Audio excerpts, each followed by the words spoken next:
Bismillahirrahmanirrahim. Assalamualaikum warahmatullahi wabarakatuh. Alhamdulillah wassalatu wassalamu ala Rasulillah Sayyidina Muhammad ibn Abdillah wa la hawla wa la quwwata illa billah. Qul rabbi shrah li sadri wa yassir li amri wahlul 'uqdatam min lisani yafqahu qawli. Ya Fattahu al-'alim nasrullahi wa fathun qarib. Amma ba'du.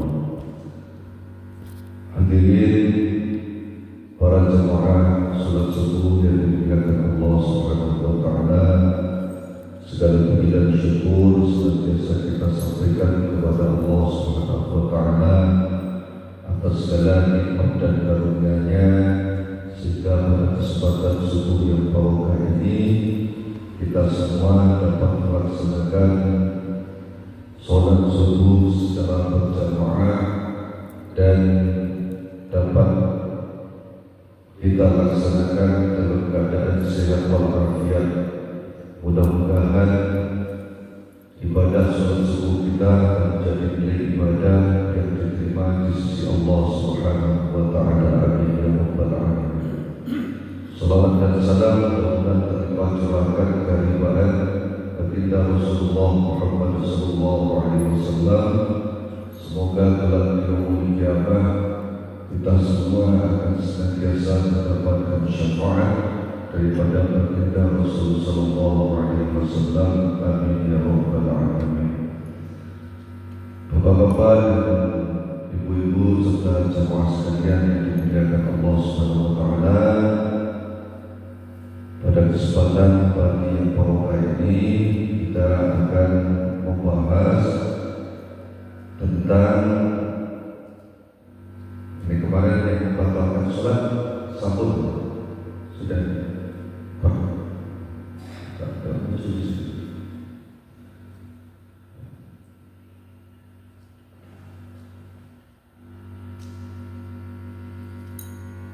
mungkin perkara yang membatalkan sholat dan sunnah sholat. Kemarin kita bahas baru perkara yang membatalkan sholat. Nah, kemudian pada kesempatan materi ini kita akan membahas tentang sunnah sholat. Jadi sunnah sholat. Jadi sunnah sholat di dalam rangkaian sholat kemarin kita sudah membahas mulai dari syarat wajib sholat, kemudian syarat sahnya sholat, rukun-rukunnya sholat. Kemudian kemarin yang terakhir pembahasan kita adalah berkaitan dengan perkara yang membatalkan sholat. Dan kemudian di dalam sholat itu ada yang disebut sunnah sholat. Jadi kadang kita sunnah sholat itu sebagai sesuatu yang wajib di dalam sholat, dan begitu sebaliknya kadang yang wajib kita anggap sebagai sunnah. Nah, maka sunnah sholat ini ada dua macam. Ada sunnah yang disebut sunnah al-Quran, ada yang disebut sunnah hayat. Apa itu sunnah al-Quran? Dalam literasi kitab fikih disebutkan sunnah al-Quran sebagaimana disebutkan oleh Syekh Abu Bakar Muhammad bin Shalih Dimyati di dalam kitab I'anatul Talibin. Beliau menjelaskan bahwa sunnah al-Quran adalah sunnah yang dianjurkan untuk diganti dengan sujud sahwi jika melewatkannya. Jadi perbedaannya, kalau sunnah al-Quran itu seandainya kita lupa maka dianjurkan untuk sujud sahwi. Dan maka menurut Syekh Muhammad bin Shalih, sunnah itu dinamai al-Quran karena sunnah tersebut menjadi bagian daripada rukun sholat. Kenapa sampai dianjurkan sujud sahwi? Karena dianggap sunnah al-Quran ini bisa menjadi bagian daripada rangkaian rukun sholat. Kemudian Imam An-Nawawi dalam Al-Majmu' menjelaskan bahwa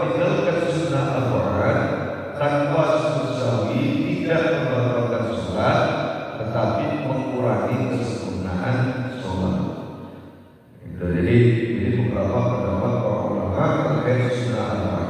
Karena di mana yang termasuk sunnah al-Quran? Ini yang termasuk sunnah al-Quran. Dia termasuk sunnah al-Quran, sunnah yang kemudian menjadi bagian daripada rukun sholat. Jadi dia berbeda dengan rukun sholat, tapi oleh Imam An-Nawawi dikatakan bahkan menjadi sebagian daripada rukun sholat, hampir hampir menjadi seperti bagian daripada rukun sholat. Apa saja yang termasuk sunnah al-Quran? Yang pertama adalah tasyahud awal. Untuk sholat yang jumlah rakaatnya ada 3 rakaat atau 4 rakaat, maghrib 3 rakaat, maka duduk tasyahud awal itu adalah sunnah al-Quran. Kalau seandainya misalnya kita lupa tasyahud awal, bagaimana? Apakah kemudian misalnya ini sudah bangkit dari sudut yang kedua, harusnya tasyahud awal kita langsung berdiri. Nah ini kira-kira bagaimana? Apakah makmum membaca subhanallah atau tidak? Kalau makmum membaca subhanallah, apakah imam kemudian duduk kembali? Maka pada sunnah al-Quran, makmum tidak perlu membaca subhanallah, karena itu bagian daripada bukan rukunnya sholat, tapi ini bagian daripada sunnah al-Quran sholat. Dalam kalau imam kacung muda sudah berani naik berdiri, tidak apa-apa lanjutkan saja. Tapi nanti dianjurkan melaksanakan sujud sahwi. Kalau yang tidak tahu, ketika misalnya tasyahud awal harusnya imam harus berdiri, pasti lagi subhanallah, subhanallah, subhanallah. Akhirnya imam kadang sudah berdiri dia duduk lagi. Jadi padahal sebenarnya tidak perlu modern, karena ini bagian daripada sunnah al-Quran, sunnah sholat.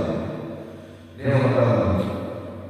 Jadi tasyahud awal itu membaca ya, hatta iyyakum wa sholawat thayyibah lillah, assalamu alayka ayyuhan nabiy wa rahmatullahi wa barakatuh, dan seterusnya. Itu bacaan tasyahud awal. Yang kedua adalah duduk tasyahud awal.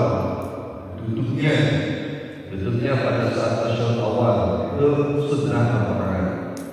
Yang ketiga, membaca sholawat kepada Nabi pada saat tasyahud awal.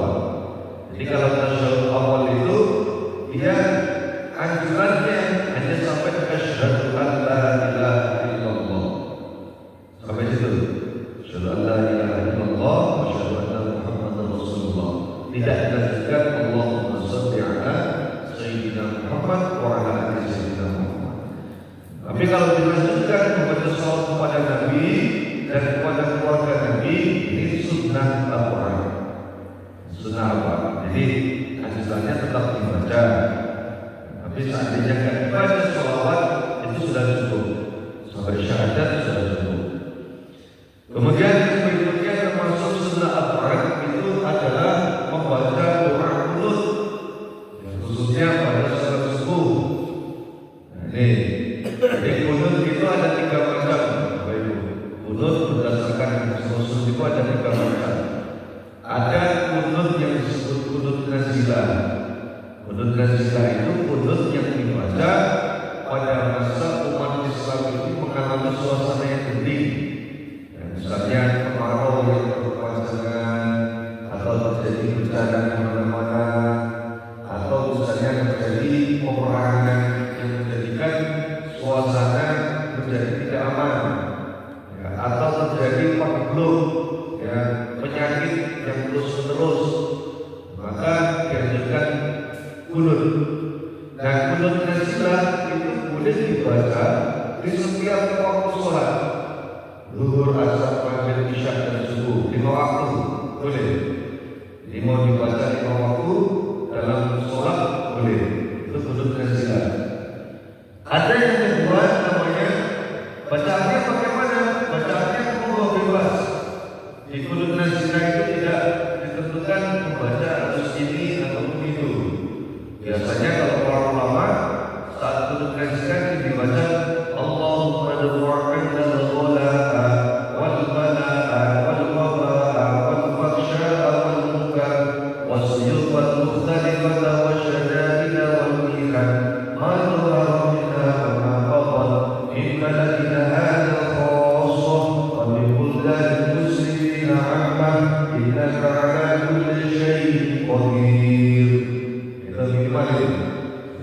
Allahumma al-fard, ya Allah il-fard tolaklah, ya, atau hindarkanlah anna dari kami al-balaa, bala. Jadi al-balaa itu satu kesepian kegalauan yang luar biasa dalam diri kita. Wal wabaa, penyakit. Jadi al-balaa wal balaa wal wabaa, wal balaa dan balaa, wal wabaa dan penyakit. Al-balaa wal balaa wal wabaa wal fahsya wal munkar, dan tolaklah atau hindarkanlah kami dari kejadian atau peristiwa yang kecil dan munkar. Wasiyul wal khulal wala, dan hindarkanlah kami dari buruknya perdebatan atau perbedaan yang kemudian bisa mengarah kepada perpecahan. Kemudian wasiyul wal khulal wala wasyadadi wal mihan, dan hindarkanlah kami dari buruknya atau kuatnya perpecahan. Manawar bina wal mabalat, baik semua itu nampak ataupun yang tersembunyi. Jadi balak, wabah, bola, kemudian sujud al-mustalifah, perpecahan, kejadian yang mungkar, baik yang sifatnya nampak, dohir, ataupun yang sifatnya batin. Itu mohon dihindarkan.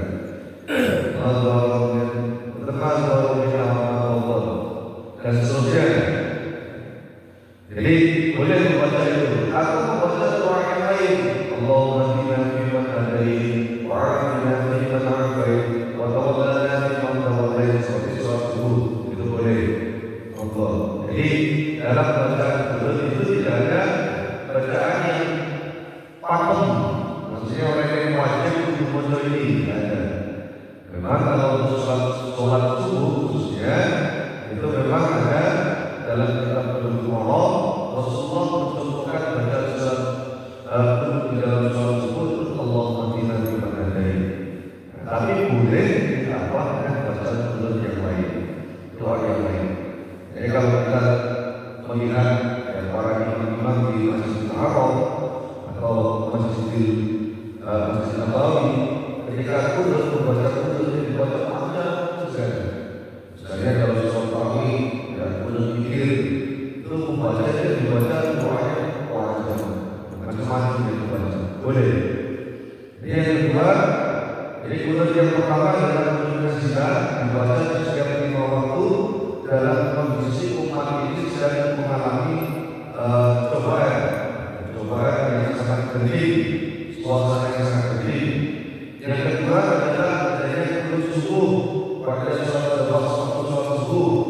Meskipun para ulama khilafiyah di kalangan mazhab Syafi'i, Qur'an subuh hukumnya sunnah, termasuk sunnah al-farad. Tapi di kalangan ulama yang lain seperti misalnya Ahmad bin Hanbal, Imam Ghazali, atau di kalangan Imam Maliki, Qur'an subuh tidak menjadi sunnah, ya, tidak disunahkan. Tidak boleh. Mau pakai Qur'an subuh silakan, mau tidak pakai Qur'an subuh silakan. Karena khilafiyah di kalangan para ulama. Tapi mazhab Syafi'i yang mensunahkan bacaan Qur'an di dalam sholat subuh. Kemudian sunnah al-mu'akkad berdiri pada saat Qur'an. Saat Qur'an kita setelah ruku, kemudian iktidal, tetap berdiri dengan membaca doa. Itu sunnah al-mu'akkad. Kemudian membaca sholawat kepada Nabi, keluarga dan sahabat di dalam doa Qur'an. Jadi setelah kita berdiri, syarul qadhain, terus kita berhenti itu sebenarnya memberikan kesempatan kepada jemaah, kepada makmum untuk berdoa sesuai dengan doa-doa mereka. Jadi bebas mau ditambah doa apa saja boleh. Kemudian kadang setelah itu ditutup dengan wassallallahu ala sayyidina Muhammadin wa ala alihi wa sahbihi wa baraka wa sallam. Jadi membaca doa itu membaca sholawat kepada Nabi, keluarga dan sahabat Nabi, di dalam doa kunut itu termasuk sunnah al-Quran. Jadi ini yang bagian termasuk sunnah al-Quran. Nah, kalau kita meninggalkan sunnah-sunnah ini, sunnah al-Quran ini, maka dianjurkan untuk melaksanakan sujud sahwi. Sujud sahwi bagaimana?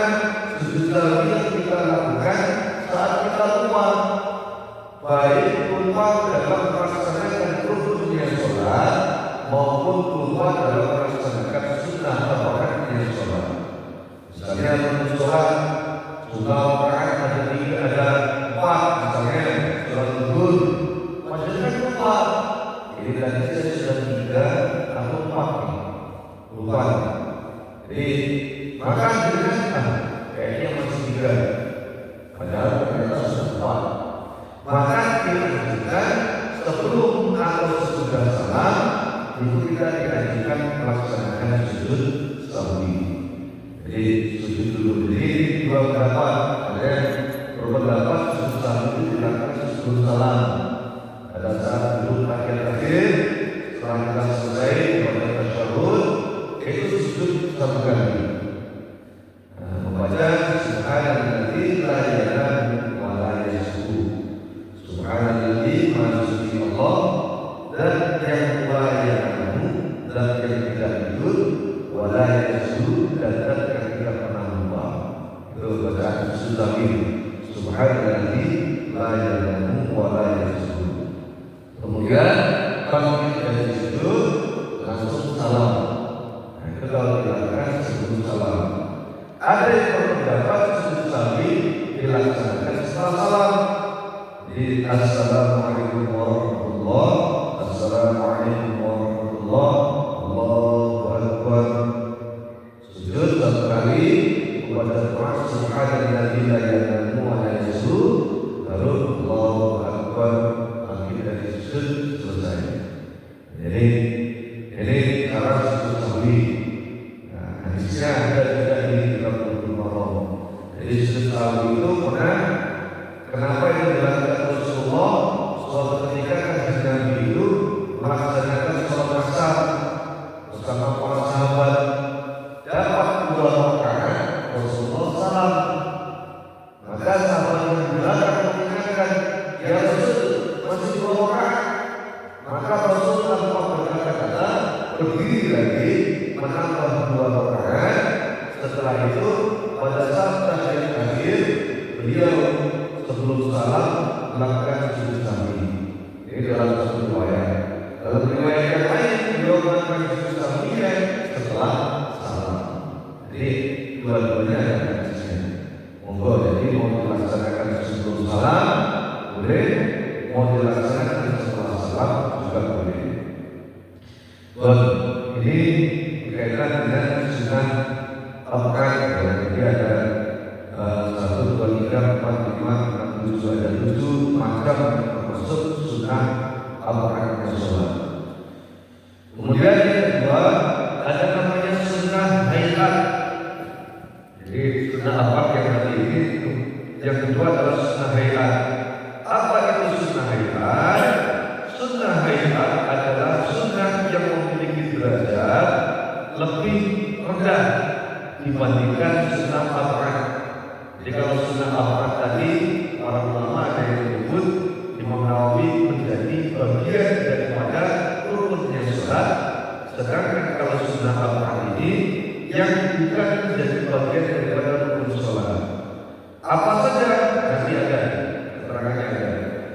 Nah, kalau sunnah al-Quran ketika tadi meninggalkan itu dianjurkan sujud sahwi, sedangkan kalau sunnah hayat itu tidak dianjurkan sujud sahwi. Jadi kalau ditinggalkan tidak apa-apa.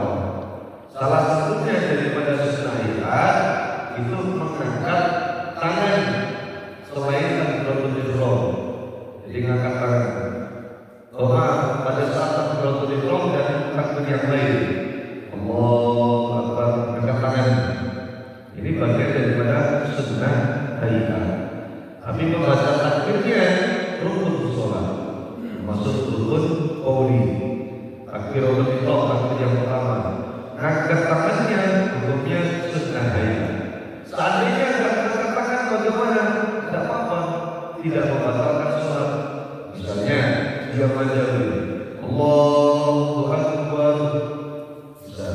boleh. Nah, ini yang dipakai sebagai kalangan pengikut daripada Syiah. Ya, jadi kalau Syiah biasanya angkat tangan. Nah, gitu. Nah, kemudian jadi sunnah hayat itu dia statusnya lebih di bawah daripada sunnah amal. Jadi ketika ditinggalkan tidak dianjurkan untuk melaksanakan sujud sahwi. Kemudian, nah ini apa saja yang termasuk sunnah atau sunnah hayat? Langsung ini keterangan di sini di dalam pendapat atau di dalam kitab Takrib atau Fathul Qorib Syekh Al-Mu'min Al-Suda memberikan penjelasan yang saya pakaikan sesuatu di sini. Ya, yang termasuk sunnah hayat di dalam sholat itu ada 15 macam. Yang pertama adalah mengangkat kedua tangan ketika takbiratul ihram. Allahu Akbar, mengangkat tangan pada saat takbiratul ihram itu sunnah hayat. Dilaksanakan dapat pahala, tidak dilaksanakan tidak apa-apa. Kemudian sunnah hayat lagi pada saat mau rukuk, Allahu Akbar, merukuk angkat tangan itu sunnah hayat. Seandainya tak angkat tangan tidak apa-apa. Kemudian bangkit dari rukuk, Sami'allahu liman hamidah, itu sunnah hayat.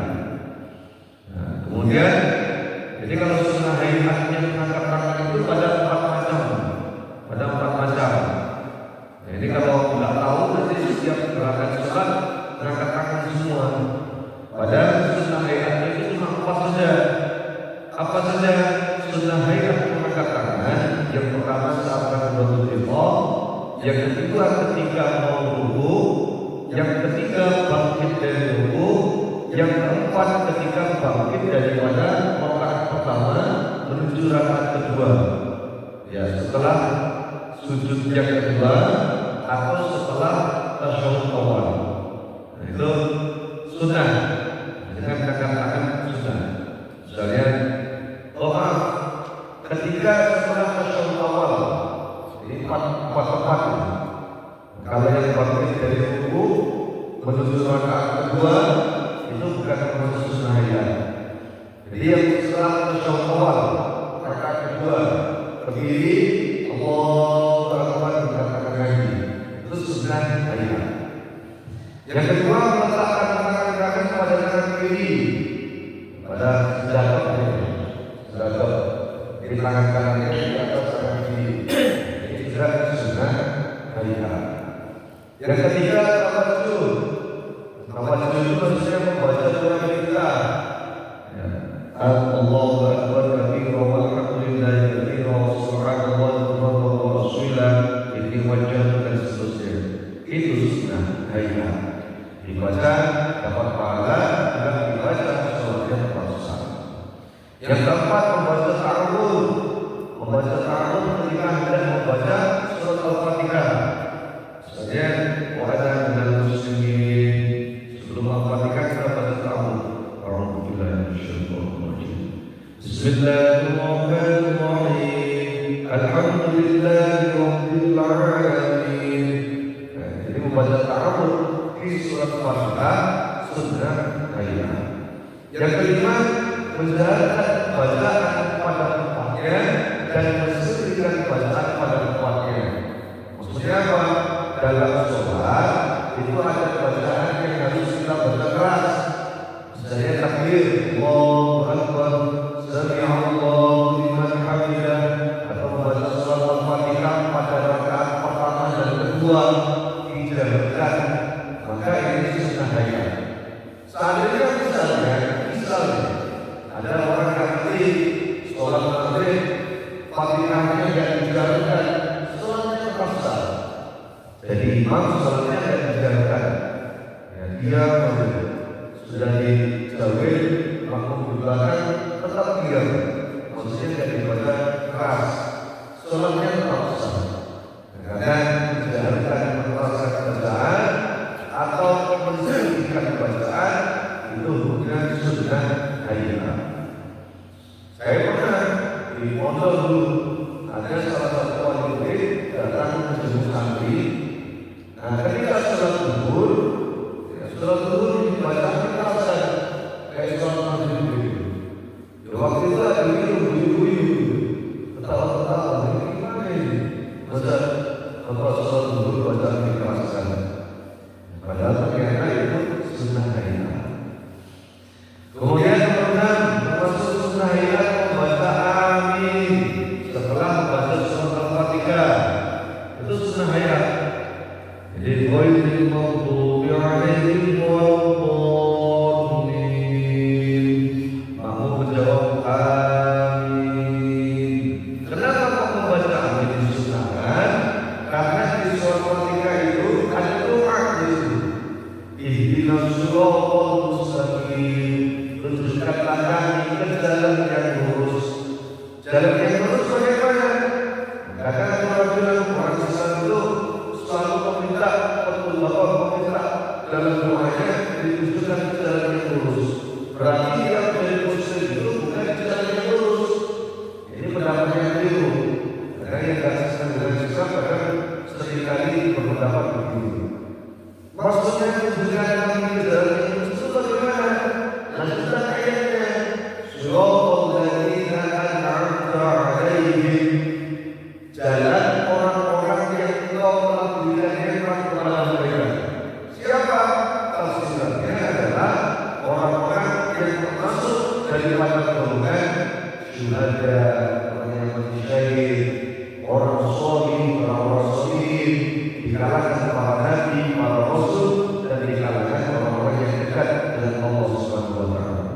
Jadi kita minta menunjukkan jalan sebagaimana jalan yang ditempuh oleh para anbiya, para sholih. Ghairil maghdubi bukan jalan yang dimurkai. Siapa jalan yang dimurkai oleh Allah? Yaitu jalannya orang-orang Yahudi. Kenapa orang-orang Yahudi dimurkai?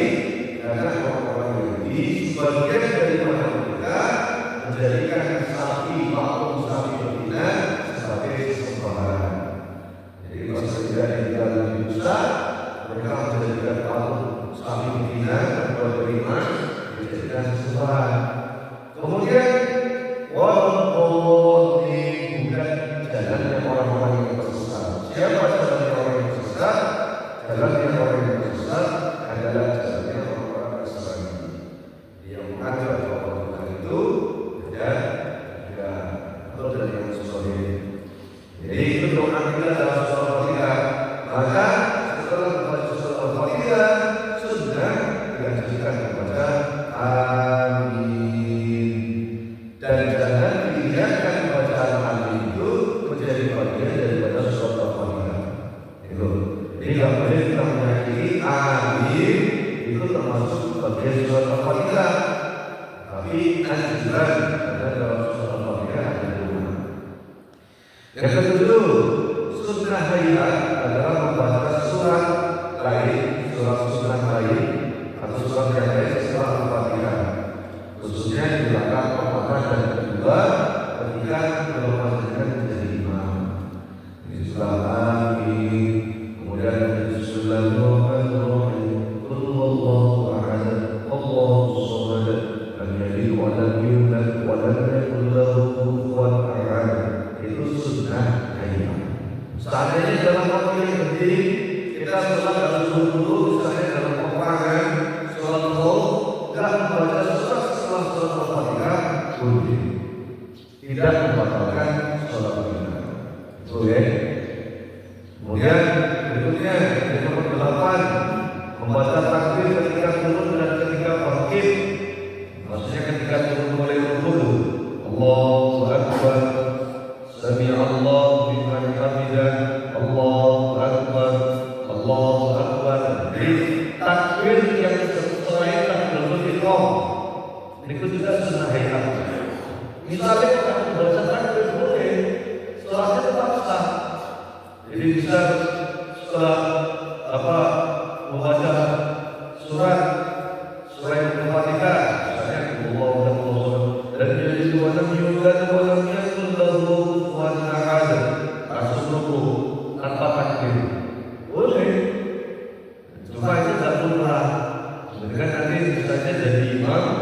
khususnya ketika jadi kelompok kita itu pasti dengan akan diberangnya kita bisa. Jadi kalau kita di menerapkan hukum fikih, pendapat fikih, itu kalau bisa yang umum saja. Umumnya di masyarakat seperti apa, yang kita menyesuaikan selama tidak bertentangan dengan hukum syariat kita. Jadi maka di sini perlu penting kita ngerti khususnya dalam sholat ini mana semacam mana yang sunnah, sehingga nanti kita bisa gak kaku, gak sama, gak kaku. Kalau kita gak ngerti itu, wah itu begini. Kalau gak ini salah. Makanya ini yang menjadikan kemudian perpecahan di kalangan umat. Dan banyak hal-hal yang sifatnya bukan prinsip, sifatnya kayak gini, sunnah ya, sunnah apa menjadi perpecahan di kalangan umat Islam. Kalau di kalangan ulama mungkin mereka tahu pemahaman berbeda, tapi di kalangan orang awam ini kemudian tuh sehingga itu tidak terus itu lagi. Oh yang satunya sholatnya takbir dan tangan, satunya juga repot. Karena kita sering memperdebatkan sesuatu yang sunnah, padahal yang wajib di kalangan umat Islam salah satunya adalah mempertahankan ukhuwah, menjaga ukhuwah Islamnya. Itu lebih penting, lebih wajib ketimbang kita memperdebatkan sesuatu yang sunnah. Jadi kalau yang sunnah itu kan juga, jadi kalau apa yang dilakukan monggo, tidak dilakukan tidak masalah.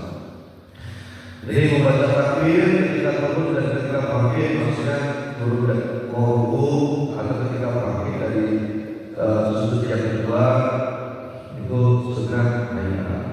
Yang ke-9 membaca Allahu liman hamidah ketika bangkit dari ruku, sunnah ayat. Yang ke-10 membaca Rabbana lakal hamdu ketika i'tidal. Dan kalau di saat dibuka itu diteraskan sama mubalighnya. Sami Allahu liman hamidah, Sami Allahu liman hamidah, Rabbana wa lakal hamd. Mubalighnya atau yang menyambung bacaannya kadang diteraskan. Nah itu sunnah ini. Kemudian membaca tasbih ketika rukuk dan sujud. Subhanallahil azim wa bihamdihi, subhanallahil azim wa bihamdihi pada saat rukuk atau pas ketika sujud, subhanallahil a'la wa bihamdihi, subhanallahil a'la wa bihamdihi, itu sunnah ayat. Seandainya tidak baca apa-apa boleh. Rukuk ketika Allahu Akbar, sami Allahu liman hamidah, tak apa-apa boleh. Karena yang wajib rukuknya itu hanya surat Fatihah, takbiratul ihram dan salam. Itu kalau yang qauli. Kemudian kalau yang qauli itu yang wajib hanya niat dan tasyahud akhir. Rukuknya itu yang disebutkan cukup dibaca dalam hati. Selain itu baca salat yang lain, rukuknya sunnah ayat.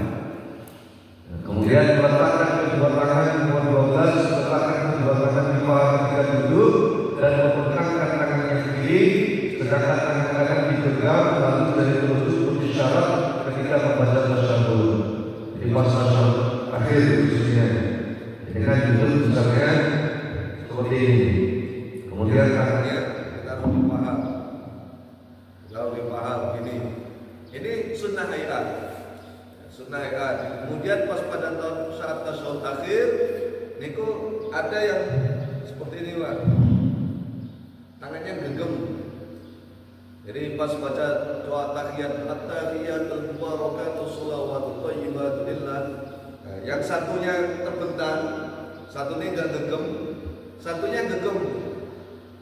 Nah, pas asyhadu an la ilaha illallah, ada yang menunjukkan jari telunjuk itu pas pada syahadat tasawuf, pas pada syahadat itu asyhadu an la ilaha illallah. Tapi ada yang jari telunjuknya ini sudah dari awal, dari duduk tahiyat akhir itu sudah begini, ada kok. Jadi itu sunnah. Nah ini khilaf di kalangan para mazhab khilaf. Jadi ada yang menunjukkan dari telunjuknya pada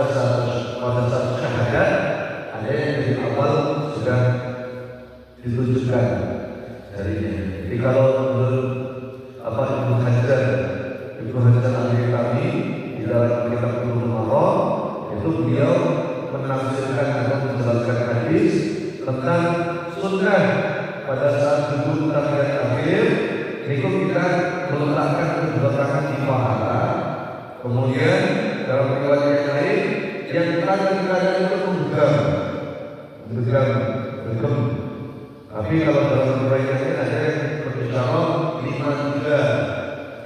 itu kalau misalnya dijelaskan kiai, 5-3 itu yang satunya yang dari ibu jari dan jari telunjuk itu seperti ini, membentuk seperti angka 5 dalam huruf Arab, angka Arab. Yang 3 ini 3 jari. Jadi 5-3 itu ini. Jadi yang ini seperti membentuk huruf angka 5, yang 3 ini 3 jari. Tapi ada yang cuma bentuk biasa. Monggo. Ini sifatnya sunnah ayat. Jadi nggak perlu diributkan. Monggo yang mana boleh. Nah, bahkan ada yang ketika di tahiyat akhir itu ketika jarinya sudah digerak, telunjuknya sudah bergerak, sudah dikeluarkan, itu digerakkan. Ada. Karena memang dalam riwayat ada bentuk lain juga.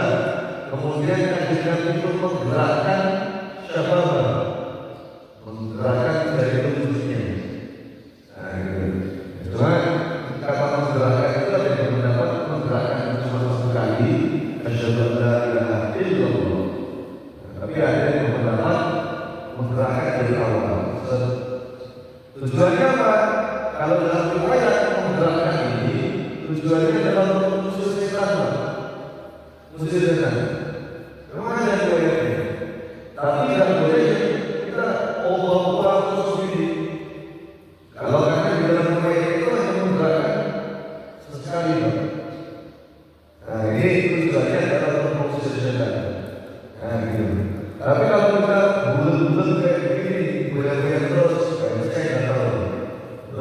Ada riwayat yang enggak. Maka kita kalau dilakukan perkesan kayak lain, maka sholatnya bisa bagaimana? Gitu. Kemudian kita juga bahas duduk iftirash pada semua duduk dalam sholat. Duduk iftirash. Apa itu duduk iftirash? Ini saya siapkan dari kelas saya. Jadi yang dimaksud duduk iftirash,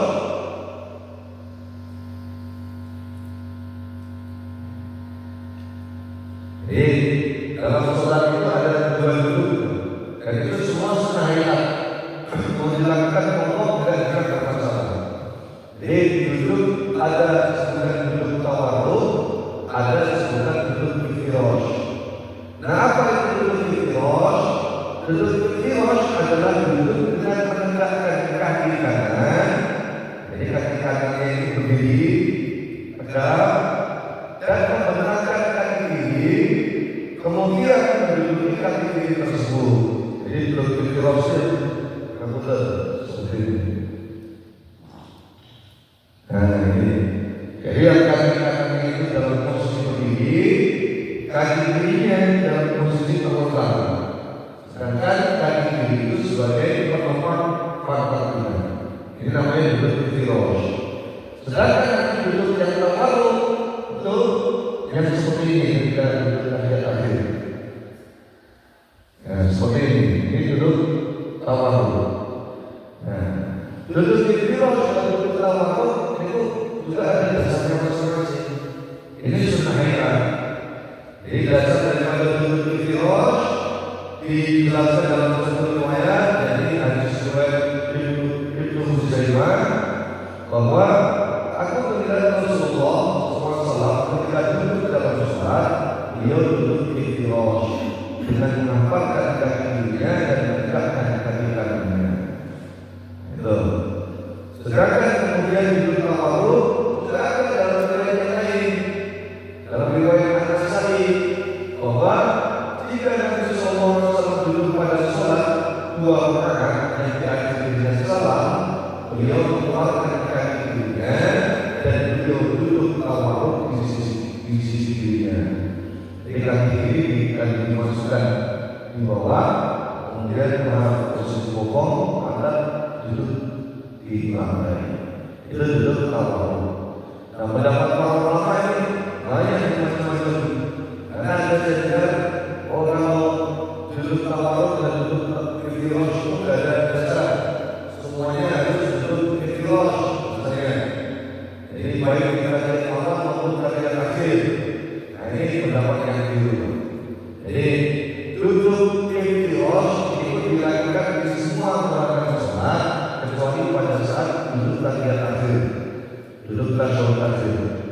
Jadi pada saat duduk di antara dua sujud itu pakai iftirash. Duduk tasyahud awal itu duduk iftirash. Nanti pada saat tasyahud akhir itu menggunakan duduk tawarruk. Tapi seandainya kalau kita menggunakan semuanya menggunakan duduk iftirash, boleh. Di setiap gerakan sholat antara duduk di antara dua sujud pakai iftirash, duduk tasyahud awal pakai iftirash, atau duduk di tasyahud akhir pakai iftirash, itu boleh. Tidak masalah, karena ini bagian daripada bentuk sunnah hayat. Dia tidak masuk di dalam rukun sholat. Sehingga para ulama itu macam-macam ini pendapat itu sampai ada 5 terkait masalah penggunaan duduk tawarruk atau duduk iftirash. Saya bacakan singkat saja biar panjangnya dan berarti itu pendapat ini. Jadi pendapat pertama kalau menurut Imam Malik dan beberapa pengikutnya bahwa duduk tasyahud baik awal maupun akhir adalah duduk tawarruk. Jadi kalau menurut Imam Malik duduk tawarruk itu dipakai di tasyahud awal maupun tasyahud akhir. Selain itu menggunakan iftirash. Pendapat kedua yaitu pendapat Imam Hanifah, duduk tasyahud baik awal dan akhir adalah duduk iftirash. Jadi yang disebutkan jemaah sebagian pendapat lain pendapat baik di awal maupun di akhir dan di semua gerakan yang duduk di dalam sholat itu pakai iftirash. Tidak ada duduk tawarruknya. Boleh, monggo. Betul-betul pendapat Imam Hanifah. Pendapat ketiga menurut Imam Syafi'i bahwa beliau membedakan antara duduk tasyahud awal dan akhir. Untuk duduk tasyahud awal beliau berpendapat seperti Imam Hanifah yakni duduk iftirash. Jadi kalau Imam Syafi'i tasyahud awal iftirash sama seperti duduk di antara dua sujud. Sedangkan untuk duduk tasyahud akhir beliau berpendapat seperti Imam Malik yaitu duduk tawarruk. Ini kalau Syafi'i ambil jalan tengah dari pendapat Imam Malik dan Imam Abu Hanifah. Kemudian ada pendapat keempat, pendapat Imam Ahmad bahwa jika tasyahudnya 2 kali, ya seperti sholat zuhur, sholat asar atau sholat isya, maka duduknya adalah tawarruk di rakaat terakhir. Jadi tasyahud akhirnya itu tawarruk. Namun jika tasyahudnya cuma sekali, maka duduknya di rakaat terakhir adalah iftirash. Jika sholat subuh, ya rakaat tasyahudnya cuma sekali, itu pakai iftirash. Tapi kalau sholat zuhur, sholat asar maupun sholat isya, rakaat terakhirnya menggunakan duduk tawarruk. Sedangkan di rakaat pertamanya dan tasyahud awalnya menggunakan duduk iftirash. Kemudian pendapat yang terakhir yang kelima menurut Ibnu Jarir Al-Tabari seorang ahli tafsir bahwa beliau berpendapat duduk tasyahud dengan tawarruk maupun iftirash semuanya diperbolehkan, baik di tasyahud awal maupun tasyahud akhir. Mau pakai iftirash monggo, mau pakai tawarruk monggo. Ini kalau menurut Ibnu Jarir Al-Tabari. Jadi ini penjelasan perbedaan daripada duduk tawarruk dan duduk iftirash. Yang baik duduk tawarruk maupun duduk iftirash itu adalah sunnah hayat. Yang terakhir, sunnah hayat adalah membaca salam yang kedua. Assalamualaikum warahmatullahi wabarakatuh. Ini masih rukun. Salam yang pertama rukun. Salam yang kedua, Assalamualaikum warahmatullahi wabarakatuh. Yang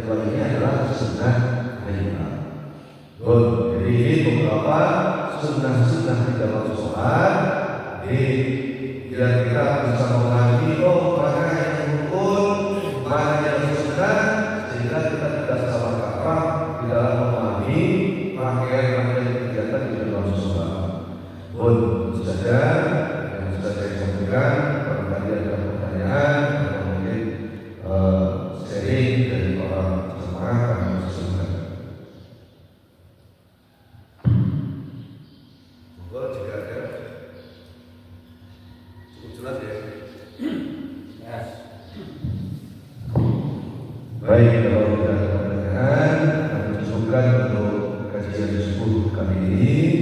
Semoga kita gunakan bersama menjadi tambahan ilmu bagi kita bersama, sehingga bisa semakin menyempurnakan ibadah kita khususnya dalam sholat. Karena kita tidak boleh meyakini yang sunnah itu jadi wajib. Sebaliknya kita juga tidak boleh meyakini yang wajib jadi sunnah. Sehingga kita harus benar-benar bisa membedakan ini sunnah, ini wajib. Kenapa? Bagaimana biar sholat saya aman? Bila sholatnya berjalan aman, yang harus dengan pahami itu yang betul-betul sholat. Yang 13 kemarin sudah kita bahas. Ini yang paling utama. Tahu tentang hukumnya sholat. Selebihnya dari 13 itu, selebihnya adalah sunnah. Baik sunnah bid'ah ataupun sunnah apa? Betul. Itu saja. Dan menjadi manfaat bagi kita bersama. Dan kurang lebihnya kalau saya menyampaikan, saya mohon maaf yang sebesar-besarnya. Dan kemudian beberapa pertemuan yang lalu, mohon maaf saya tidak bisa hadir ya, karena ada keperluan untuk mengantar anak ke Jawa, sehingga mungkin lebih dari 5 minggu kita free, kita akan kaji. Tapi ya kita menyesuaikan saja. InsyaAllah selama kalau saya sehat, ada di rumah, ada kegiatan lain, diupayakan untuk tetap kita melaksanakan kajian yang di akhir. Demikian dari saya, mohon maaf wassalamualaikum. Kita tutup dengan doa kafaratul majlis. Subhanallahumma wa bihamdika, asyhadu an la ilaha illa anta, astaghfiruka wa atubu ilaik. Assalamualaikum warahmatullahi wabarakatuh.